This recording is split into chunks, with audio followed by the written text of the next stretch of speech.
Shalom. So today we're going to be looking at the book Ancient and Modern Britons, Volume 1 by David McRitchie. Now we all should be aware of what the hip-hop culture and what it brings in our modern society.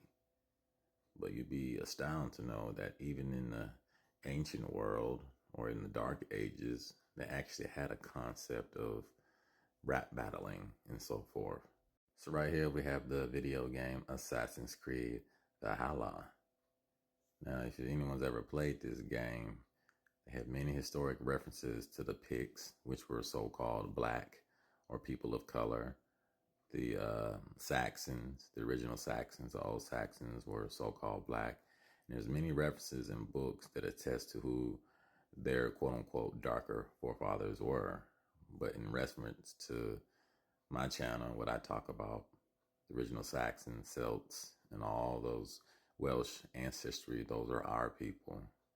Okay, but it's hard to visualize ourselves because one thing with the Caucasian's history is, it's his story. So he always plays the main character, whether he's an Egyptian. The scholars say that blacks come from Ham, but when you watch their movies, who do they have portraying Egyptians?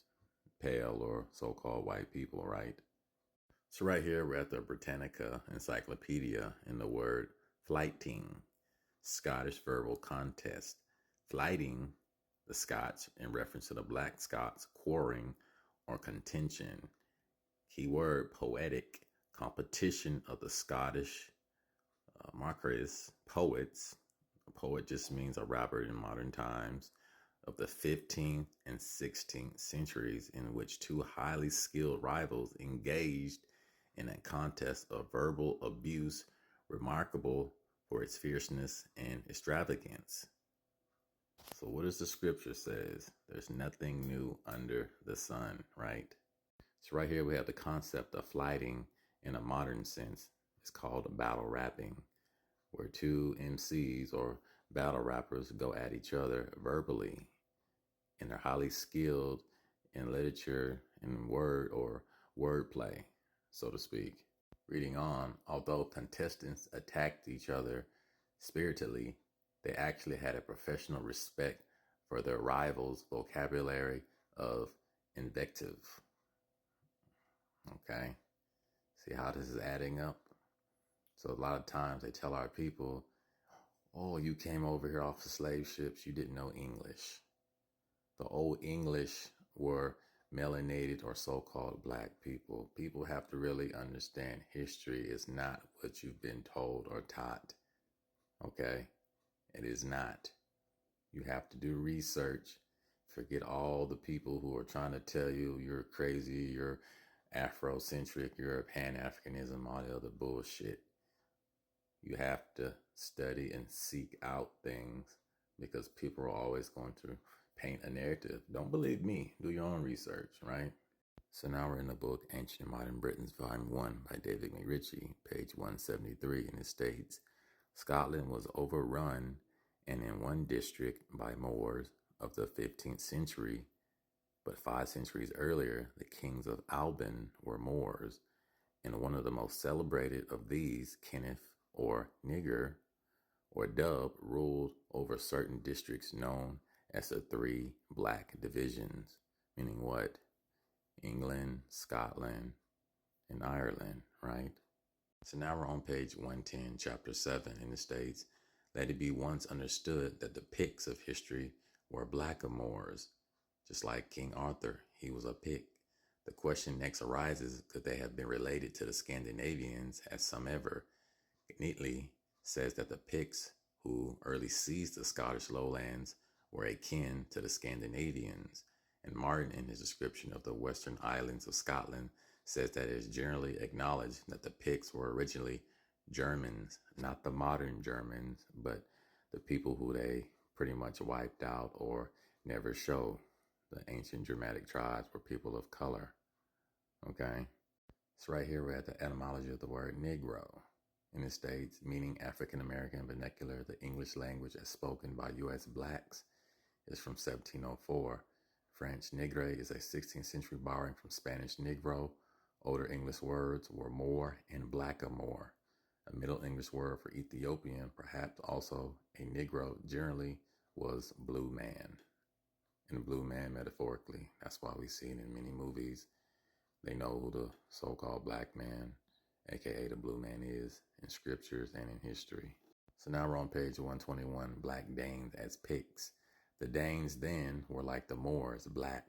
Like them too, they were Picts, as more than one eminent writer has proved. The title of Gorm, Wold Stain, is not confined to the Highland genealogies. It was the actual name of a grim old pagan Dane who ruled over Denmark in the earlier part of the 10th century, and the word survived lately in that province of the Black Gentiles.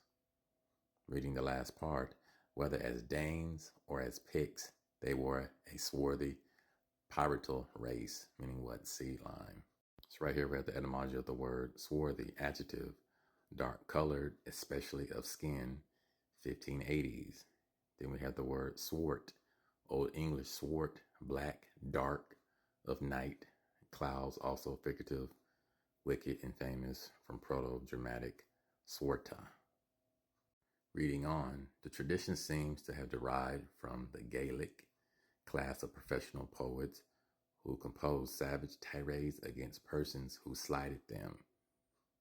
This is what we call battle rappers, or going at it with another rapper, or dissing, right? A Scandinavian counterpart is the Flyting of Loki, a poem in the Poetic elder Edda, in which the trickster-god Loki bandies words with the other gods, taunting them with coarse jests. Although true flyting became obsolete in Scottish literature after the Middle Ages, aka the Dark Ages, the tradition itself never died out among writers of Celtic background. Now we're in the American Dictionary of the English Language, Noah Webster, 1828. Right here we're at the word aboriginal, and it states, an original or primitive inhabitant. The first settlers in a country are called aboriginals, as the Celts in Europe and the Indians in America. So now we're at the word American. A, pertaining to America. N, a native of America, originally applied to the aboriginals or copper-colored races found here by the Europeans, but now applied to the descendants of Europeans born in America.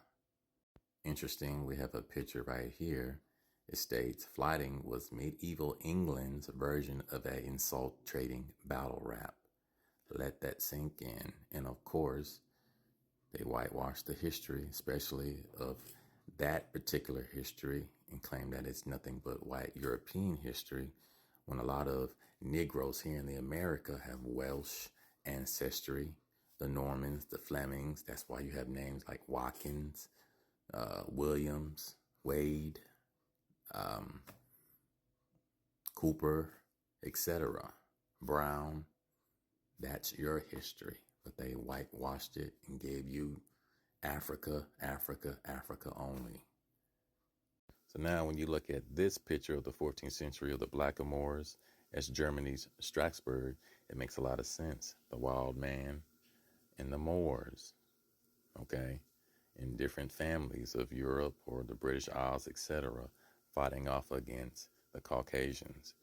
So flyting is nothing but, in modern term, rapping or poetic, literature and rhyming and so forth. So peace.